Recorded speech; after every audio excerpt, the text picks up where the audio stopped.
Okay, and I think we're live. Hi everyone. For those new here, my name's Nicki. I'm an author and editor, and I post videos here on YouTube about writing, editing, reading, and all the other things I love. And it's reading we're here for today because we're at the end of the month again, or pretty much so, and I'm going to wrap up what books I've been reading during December.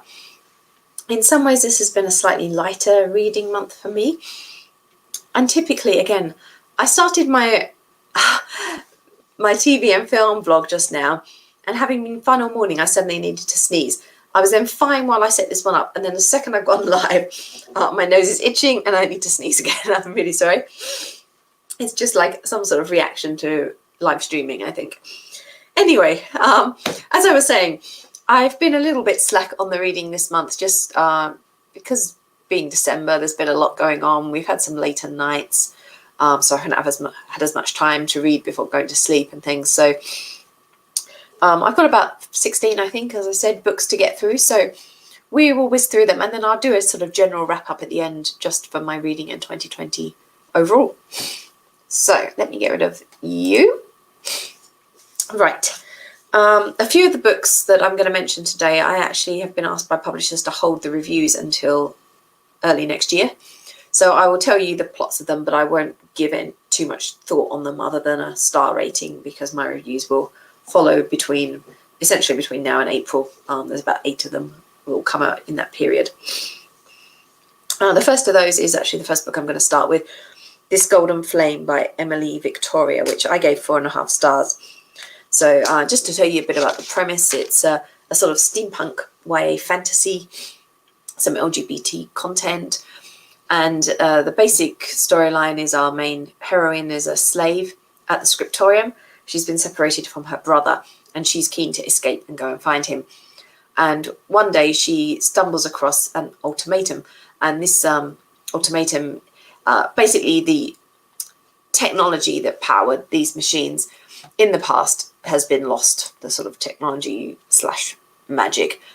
But she manages to wake this one up, and that leads to her not only trying to escape from her own, but trying to keep this magic and technology from those who shouldn't have it.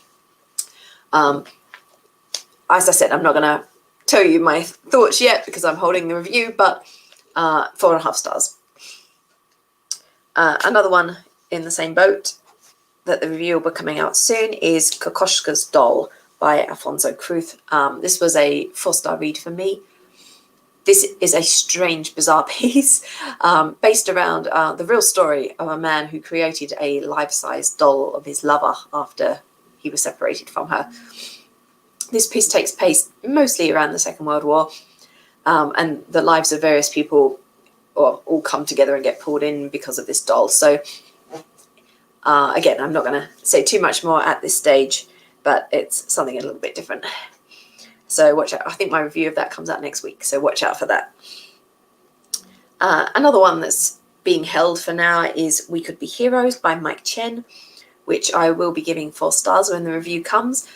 And this is a superhero story with a bit of a twist. We have our 2 main characters, both of whom have powers, but neither of them can remember their pasts or how they acquired these powers.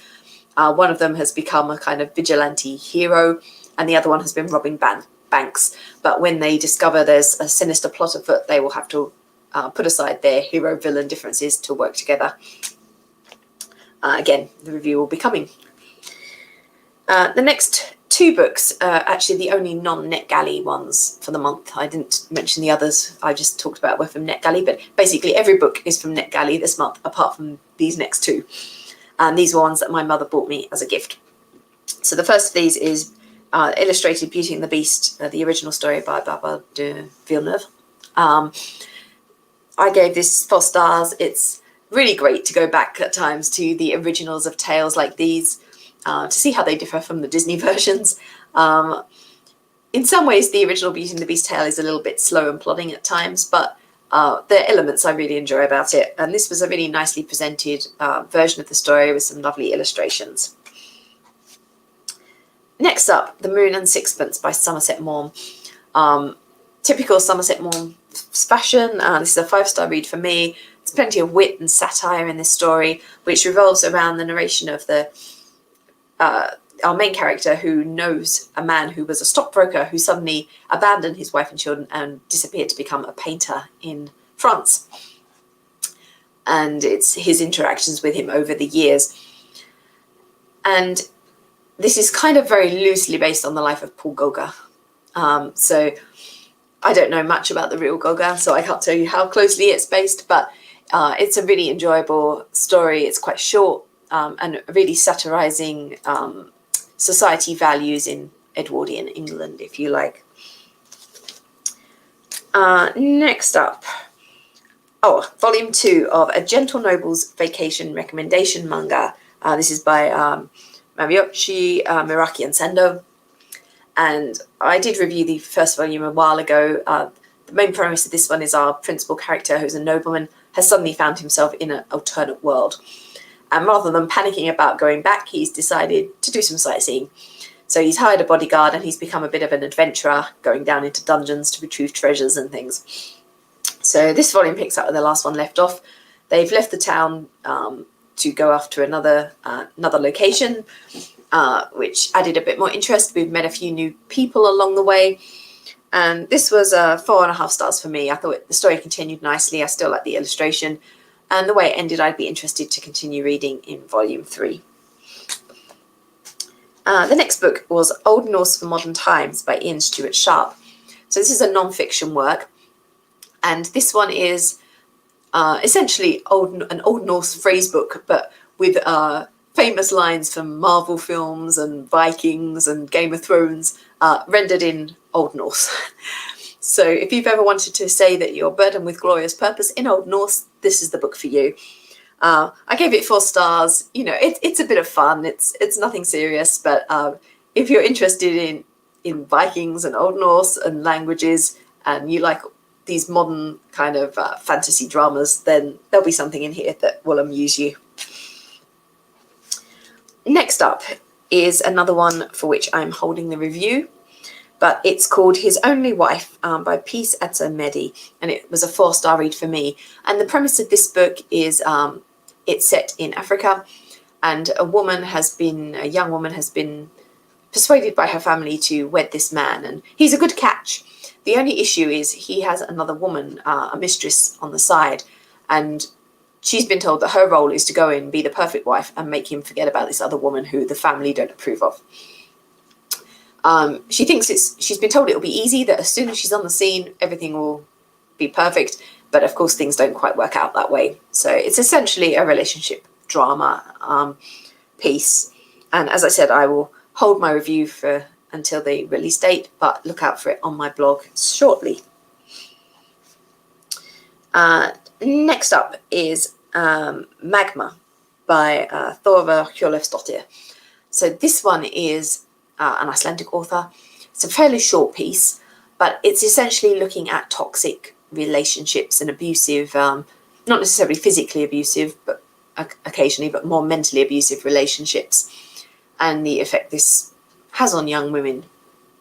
So it's a fairly heavy-going, deep piece, but quite short, as I said. I gave it 4 stars. I thought it was well written. It raises a lot of interesting points, a lot of interesting topics and themes. It's going to be difficult if you're someone who's been in one of these relationships. This is probably going to be a really triggering book. So just be wary if you approach it as someone who's gone through something like this. But I think it's a really provocative piece of literature, but really well written and presented in a thought. It's not presented in a sort of explicit way just for shock value or anything like that. It's more of a conversational piece trying to raise awareness.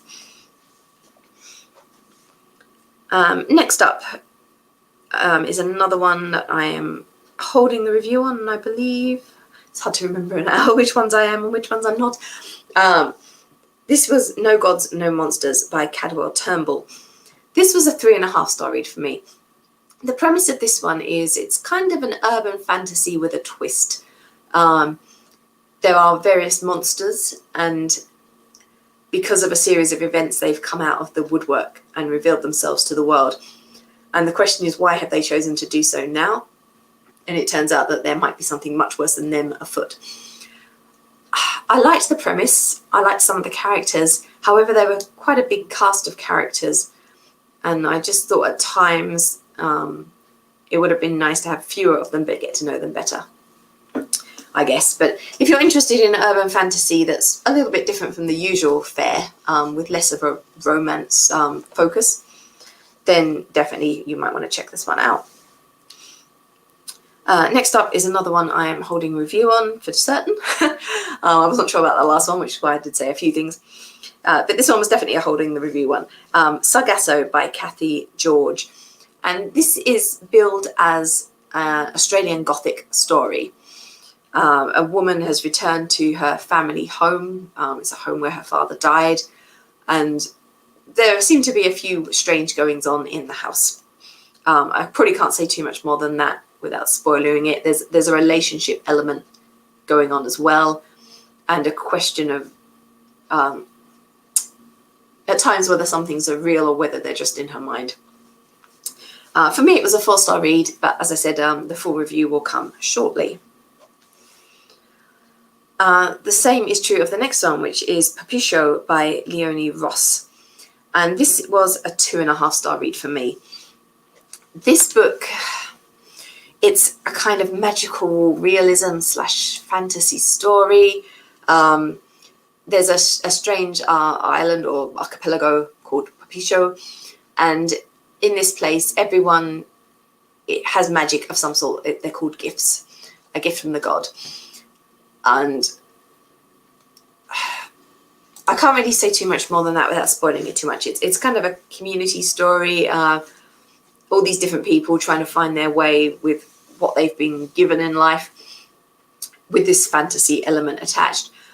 I can't review it too much because I'm holding the review, but as I said, 2.5 stars for me. All I'll say for now is that I loved the idea, but aspects of it didn't quite work for me. But I will explain that more in my review. Moving on, we're nearly done.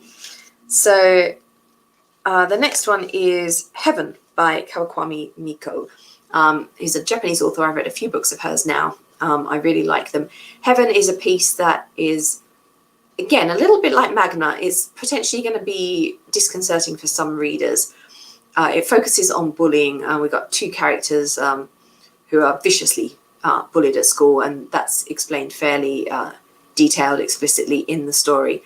But in between those moments, we have these really tender scenes between them as they sort of seek comfort in the friendship that forms.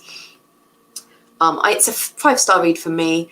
It's quite a hard-hitting piece, but again, like Magma, it's not gratuitously slow. It's more to raise awareness and conversation of these issues of this bullying that often occurs and can go unnoticed. And it's worth reading if you're into sort of more deeper, thought-provoking drama. And 2 to go. Folklore first. Folklorn, I should say, sorry, with an N at the end, by Angela Mi Young-Her. And this is a book that is, it's kind of a part family drama, part immigration story, but has this blend of magical realism and folklore along with it, because our main character, she was born in Korea but grew up in America. She's been working in Antarctica and Sweden and all over the place, and I guess the main theme of the story is belonging, and whether a sense of belonging is instilled by your genetic heritage or whether it's more a kind of nature versus nurture. Is it more where you grew up and the values you've adopted? And our main character explores this through connections with the Korean folklore that these stories her mother used to tell her as a child. I don't want to say too much more and spoiler it, but this was a 5-star read for me. It was a really interesting piece. The use of folklore worked really well, and it made me think. It was a thoughtful story.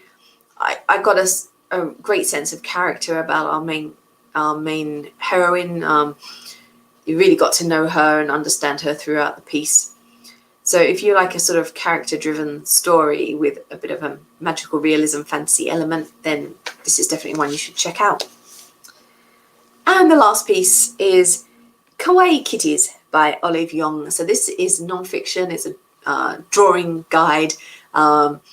It basically takes you through a series of about 75, I think it was, cute little kawaii cartoony cats in various different poses and things.